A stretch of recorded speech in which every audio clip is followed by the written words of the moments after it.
আমি প্রথম বলেছিলাম 130 টাকা বলেছিলাম তৃণমূল কংগ্রেস, 15-16টা পাবে কিনা সন্দেহ আছে। অবিশ্বাস্য, অকল্পনীয়, অভূতপূর্ব সমস্ত রেকর্ড ভেঙে বিধানসভা নির্বাচনের প্রথম দফায় পশ্চিমবঙ্গে ভোট পড়েছে প্রায় 93%, যা গোটা দেশে নতুন নজির।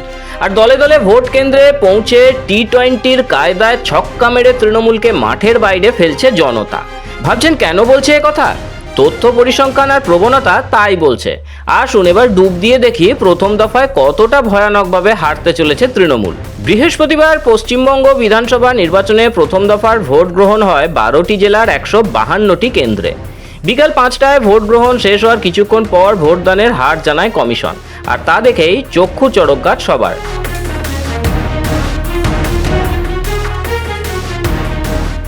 আমার জীবনে ভাই এই ধরনের ভোট আমি দেখি নাই।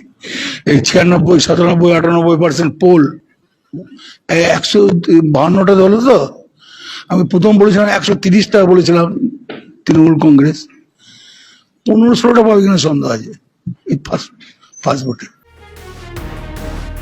ভোট পড়েছে 92.88%। রাজনৈতিক দলগুলি তো বটেই, ভোটদানের এই হার দেখে চমকে গিয়েছে নির্বাচন কমিশনও। রাজ্যের ভোটারদের কাছে কৃতজ্ঞতা প্রকাশ করেছেন মুখ্য নির্বাচনী আধিকারিক মনোজ আগরওয়াল। তার আবার প্রশংসা করেছেন দেশের মুখ্য নির্বাচন কমিশনার জ্ঞানেশ কুমার। স্বাধীনতার পরে দেশে ভোটদানের এই হার নতুন রেকর্ড তৈরি করেছে, আর মানুষের মধ্যে ভোটদানের এই প্রবণতায় প্রমাদ গুনতে শুরু করেছে তৃণমূল। মাথা থেকে পা পর্যন্ত বার্তা চলে গিয়েছে, তৃণমূল হেরে গিয়েছে, তৃণমূল আর নেই।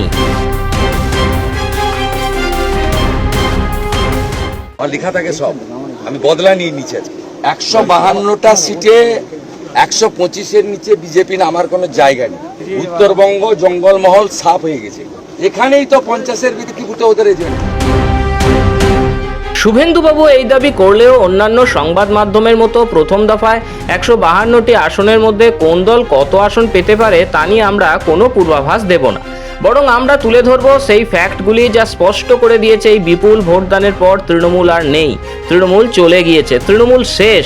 বাকি রয়েছে শুধু 29শে এপ্রিল আর 4ঠা মের আনুষ্ঠানিকতা।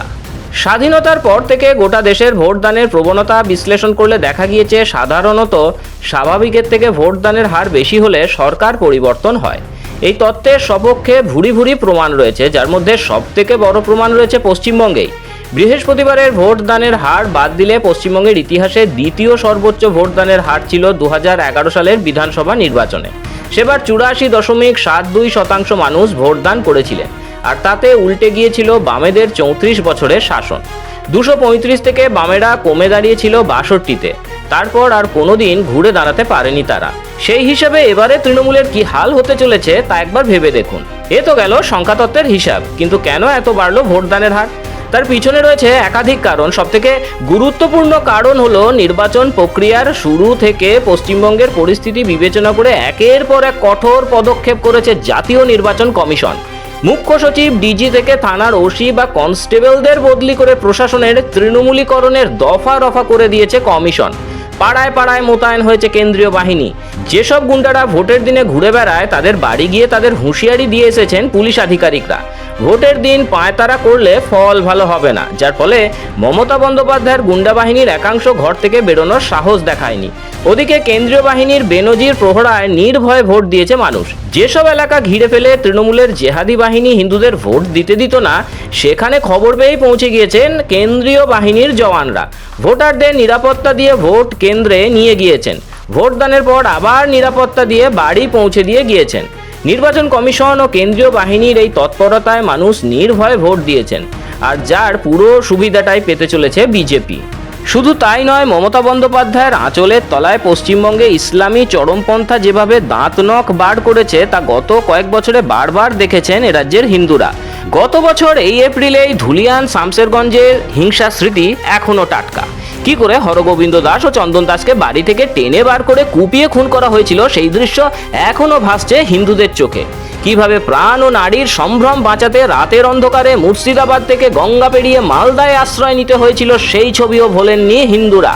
হাওড়া থেকে হুগলি, বসিরহাট থেকে ধুলাগড়, মমতার তোষণ রাজনীতির জেরে গত কয়েক বছরে একাধিক জায়গায় ফের উদ্বাস্তু হওয়ার উপক্রম হয়েছে হিন্দুরা।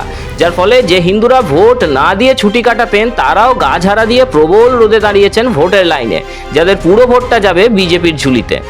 ভোটের মুখে দলে দলে ভিন রাজ্য থেকে বাড়ি ফিরেছেন পরিযায়ী শ্রমিকরা।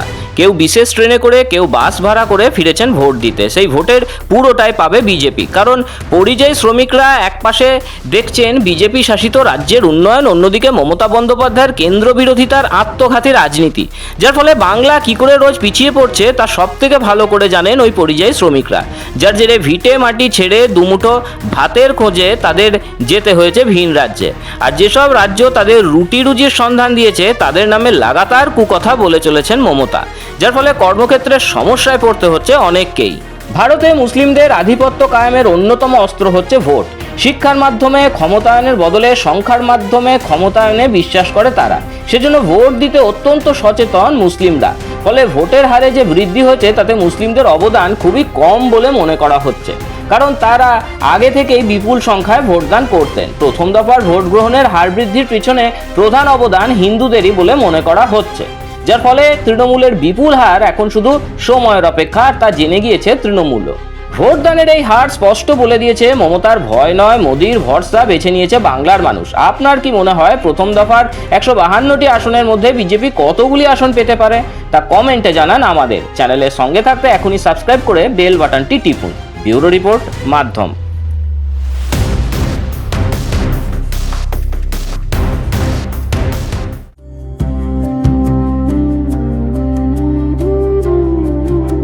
महाराष्ट्र, मेहनतकश किसानों की भूमि, समृद्ध गांवों की पहचान और विकास की असीम संभावनाओं का प्रदेश। प्रधानमंत्री नरेंद्र मोदी के मार्गदर्शन में और मुख्यमंत्री देवेंद्र फडणवीस के नेतृत्व में आज महाराष्ट्र ग्रामीण विकास, जल प्रबंधन और कृषि के क्षेत्र में नई ऊंचाइयां छू रहा है। सिंचाई कुओं के निर्माण के लिए स्पष्ट स्टैंडर्ड ऑपरेटिंग प्रोसीजर लागू किए गए हैं, जिससे किसानों को स्थायी जल स्रोत मिल सके। राज्य भर में 1,01,000 से अधिक विकास कार्य पूरे किए जा चुके हैं। इन प्रयासों से अब तक 16,15,00,000 से अधिक मानव दिवस रोजगार का सृजन हुआ है। कोकण क्षेत्र में खारे तटीय भूमि के विकास के लिए 286.65 करोड़ रुपए की परियोजना स्वीकृत की गई है और डिजिटल कृषि को बढ़ावा देते हुए हॉटिनेट पंजीकरण में महाराष्ट्र देश में प्रथम स्थान पर है। जल प्रबंधन में उत्कृष्ट कार्य के लिए राष्ट्रीय जल पुरस्कार 2024 में महाराष्ट्र को देश का सर्वश्रेष्ठ राज्य घोषित किया गया है। राज्य सरकार ने पंप्ड स्टोरेज परियोजनाओं के लिए 51 समझौता ज्ञापनों पर हस्ताक्षर किए हैं, जिनसे 70,000 मेगावाट क्षमता विकसित होगी। इन परियोजनाओं से लगभग 3.83 लाख करोड़ रुपए का निवेश आएगा और 1.13 लाख से अधिक रोजगार के अवसर पैदा होंगे। इसके साथ ही नदी जोड़ परियोजनाओं और सिंचाई योजनाओं को तेजी से आगे बढ़ाया जा रहा है। प्रधानमंत्री किसान सम्मान निधि योजना की 21वीं किश्त के तहत 1,808 करोड़ रुपए सीधे 90 लाख किसानों के खातों में पहुंचाए गए हैं। राज्य में प्राकृतिक खेती मिशन को बढ़ावा दिया जा रहा है। किसानों के लिए फार्मा मोबाइल ऐप और डिजिटल किसान आईडी, एग्री स्टैक जैसी आधुनिक व्यवस्थाएं शुरू की गई हैं। कृषि में नई तकनीक लाने के लिए महा एग्री एआई पॉलिसी 2025-2029 लागू की गई है। साथ ही कृषि समृद्धि योजना के अंतर्गत 25,000 करोड़ रुपए का निवेश किया जा रहा है और पीएम एफएमई व्यक्तिगत इकाइयों में महाराष्ट्र आज पूरे भारत में प्रथम स्थान पर है। प्रधानमंत्री नरेंद्र मोदी के मार्गदर्शन में और मुख्यमंत्री देवेंद्र फडणवीस के नेतृत्व में महाराष्ट्र बना रहा है समृद्ध गांव, सुरक्षित जल संसाधन और समृद्ध किसान। नया विश्वास, नया विकास, नया महाराष्ट्र।